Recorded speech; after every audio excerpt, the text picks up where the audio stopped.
大家好，今仔日要甲大家介绍的俗语是：有翁仔某名，无翁仔某行。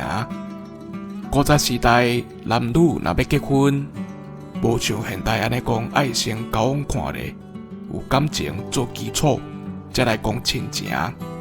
永存就是透过媒人的介绍，双方见面，互相了解对方的家庭背景。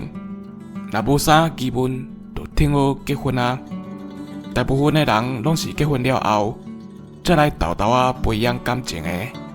是讲嘛无影大家拢有法度甲感情培养起来。虽然是登记有案的翁仔某，毋过伫咧平常时的生活，并无亲像翁仔某，所以人毋才会讲有翁仔某名，无翁仔某行。以上感谢收听。